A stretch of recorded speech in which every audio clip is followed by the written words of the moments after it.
नमस्कार दोस्तों। आज का डिक्टेशन 80 शब्द प्रति मिनट स्टार्ट होगा 5 सेकंड बाद।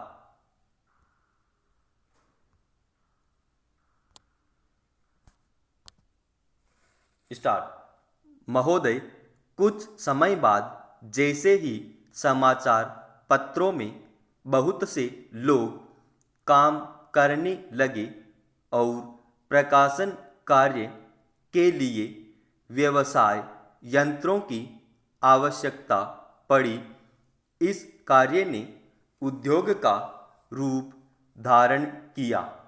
निःशुल्क प्रचार अथवा सेवा की भावना अव्यावहारिक जान पड़ी और प्रायः लुप्त हो गई। समाचार पत्र उद्योग का यह विकास संभवतः स्वाभाविक है और आधुनिक विचारधारा के अनुरूप है। फिर भी यद्यपि पत्रों का प्रकाशन एक उद्योग के रूप में होता है, समाचार पत्र स्वदेश्य राष्ट्र सेवा की भावना तथा नैतिक दायित्व से एकदम मुंह नहीं मोड़ सकते।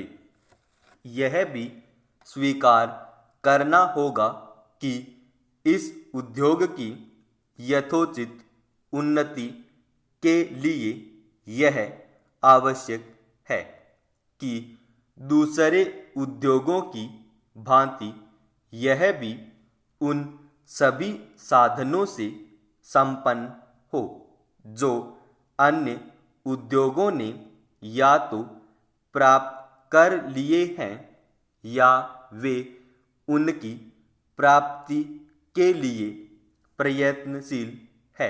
इसलिए यह सभी के हित में है कि समाचार पत्र उद्योग जन्नत और इसका आधार अधिक से अधिक ठोस हो। इधर कुछ वर्षों से हमारे देश में समाचार पत्रों में जागृति की लहर आई है। उद्योग की आवश्यकताओं, श्रमजीवी पत्रकारों की मांगों और पाठकों के हितों ने मिलकर ऐसी स्थिति पैदा कर दी। समाचार पत्रों की दशा पर पुनर्विचार करना आवश्यक हो गया।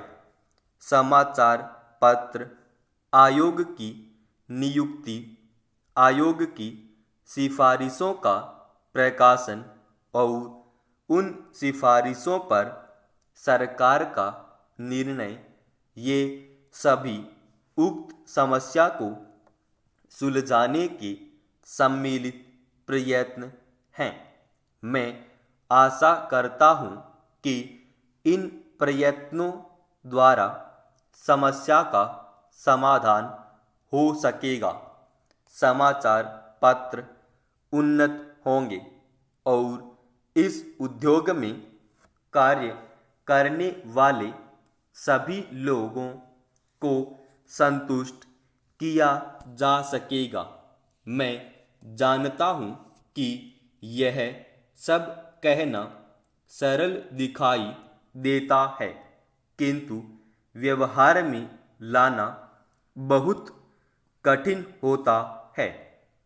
परंतु मुझे सुशिक्षित श्रोताओं से यह कहने की आवश्यकता नहीं कि मानवीय गतिविधि के सभी क्षेत्रों में, चाहे वह राजनीति, उद्योग अथवा प्रशासन का क्षेत्र हो, विभिन्न हितों और विचारों में सहयोग की भावना से राष्ट्र तथा समाज के हितों को सामने रखकर सामंजस्य स्थापित करने का प्रयास आवश्यक है।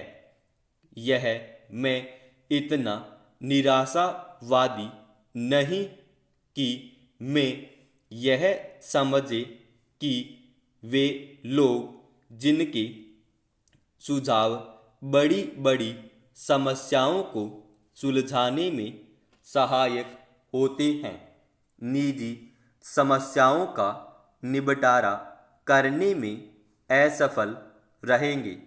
हाल में भारतीय संसद ने इस संबंध में जो अधिनियम पास किए हैं, उनका उद्देश्य समाचार पत्रों की समस्याओं को सुलझाना है। यह कहना अनावश्यक होता है कि कोई भी अधिनियम, चाहे वह किसी भी क्षेत्र में सुधार के लिए लागू किया जाए, प्रभावपूर्ण रूप से तभी कार्यान्वित हो सकता है जब सभी संबद्ध दल उसे सहयोग की भावना से ही कार्य रूप दें। इन मामलों में अधिनियम के शब्दों का इतना महत्व नहीं जितना उनके पीछे निहित भावना का होता है। क्या मैं आपकी संस्था से यह अनुरोध कर सकता हूं कि इस मामले में आप समाचार पत्रों को मार्ग दिखाएं? आपकी संस्था निश्चय ही प्रमुख तथा अत्यंत प्रभावशाली समाचार पत्रों की प्रतिनिधि संस्था है। प्रायः सभी बड़े समाचार पत्र आपके सदस्य हैं। समाप्त।